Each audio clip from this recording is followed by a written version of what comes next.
আবার তোমাদের সামনে চলে এসেছি 2025 সালের উচ্চ মাধ্যমিকের বাংলা সাজেশন নিয়ে। আজকে একটা গুরুত্বপূর্ণ টপিক নিয়ে তোমাদের সাজেশন দেবো। সেটা হলো কি না, আন্তর্জাতিক কবিতা অথবা ভারতীয় গল্প। আন্তর্জাতিক কবিতার মধ্যে কি আছে না, পড়তে জানে এমন এক মজুরের প্রশ্ন। আর ভারতীয় গল্পের মধ্যে কি আছে না, অলৌকিক। তোমাদের এই দুটো থেকেই মোট 5 মার্কসের কোশ্চেন আসবে, তার মানে দুটো থেকেই পড়বে। দুটোর মধ্যে যে কোনো একটা লিখতে হবে। তা তোমরা বলতে পারো যে ম্যাডাম আমরা কোনটা লিখবো, কোনটা লিখলে ভালো হবে বা কোনটা পড়লে ভালো হবে। তোমরা যদি আমার সাজেশন চাও তাহলে আমার মতে বলে কবিতা থেকে পড়লে একটু ভালো হবে।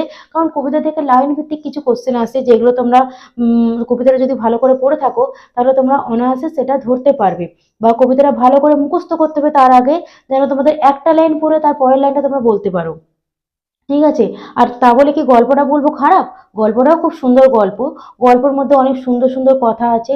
আর গল্পের মধ্যে যে লাইন ভিত্তিক কোশ্চেনগুলো আসে সেটা আমি তোমাদের সামনে যে তুলে ধরবো। তাই তোমরা দুটো থেকে যার যেটা ইচ্ছা পড়তে পারো। তবে এই কথাটা বলতে চাই যে দুটোর মধ্যে যে কোনো একটা করলেই হবে, দুটো করতে হবে না। একটা করলেই শর্ট বট সবই তো চলে আসবে। তাহলে চলো দেখে নেওয়া যাক। আমি এর মধ্যে দুটোর মধ্যে কিছু কিছু গুরুত্বপূর্ণ মানে সাজেশন দেবো, প্রশ্ন বলবো, যেগুলো পড়লে তোমাদের 100% কমন আসবে, এটুকু কথা দিতে পারি। পড়তে জানে এমন এক মজুরের প্রশ্ন থেকে ইম্পর্টেন্ট প্রশ্নগুলো হলো: নাম্বার 1, ভারত জয় করেছিল তরুণ আলেকজান্ডার, একলাই নাকি? আলেকজান্ডার কে ছিলেন? একলাই নাকি বলতে কবি কি বুঝিয়েছেন? নাম্বার 2, স্পেনের ফিলিপ কেঁদেছিল খুব, আর কেউ কাঁদেনি। আলোচ্য অংশটি যে কবিতার অংশ, সেই কবিতায় আর কোন কোন শাসকের নাম আছে? তিনি কেঁদেছিলেন কেন? আর কেউ কাঁদেনি বলতে কি বোঝানো হয়েছে? নাম্বার 3, পাতায় পাতায় জয়, জয়োৎসবের ভোজ বানাতো কারা? পাতায় পাতায় কাদের জয়? জয়োৎসবের ভোজ বানাতো কারা? তাদের প্রতি কবির কি মনোভাব প্রকাশ পেয়েছে? নাম্বার 4, সেই সন্ধ্যায় কোথায় গেল রাজমিস্ত্রিরা? রাজমিস্ত্রিরা কি নির্মাণ করেছিল? এই প্রশ্নের মাধ্যমে বক্তা কি বলতে চেয়েছেন? নাম্বার 5, কে আবার গড়ে তুলল এতবার? কি গড়ে তোলার কথা বলা হয়েছে? এই প্রশ্নের মাধ্যমে বক্তা কি বলতে চেয়েছেন?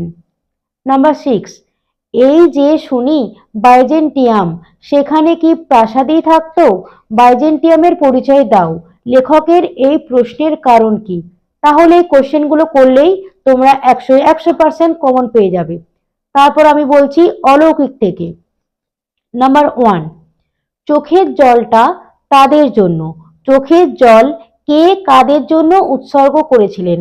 ব্যাপারটি সংক্ষেপে লেখো।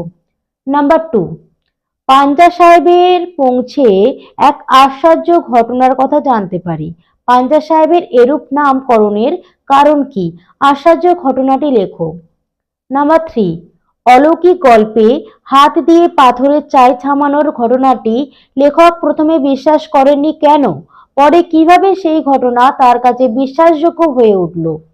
নাম্বার 4, গল্পটা আমাদের স্কুলে শোনানো হলো। গল্পটা কি? স্কুলে গল্পটা শুনে লেখকের কি প্রতিক্রিয়া হয়েছিল? নাম্বার 5, পাঞ্জা সাহেবেই গুরু নানক মর্দানা তেষ্টা মিটিয়েছিলেন। পাঞ্জা সাহেবের পূর্ব নাম কি ছিল? এখানে নানক কিভাবে মর্দানা তেষ্টা মেটান? তাহলে তোমরা এইগুলো করলেই হবে। আমি যে অলৌকিক থেকে 5টা কোশ্চেন দিলাম, এইগুলো তোমরা যদি ভালো করে করে যেতে পারো, ভালো করে পড়ে যেতে পারো, তাহলে তোমাদের 100% কমন পাবে। তাহলে আজকের মতো এখানে আমি শেষ করলাম।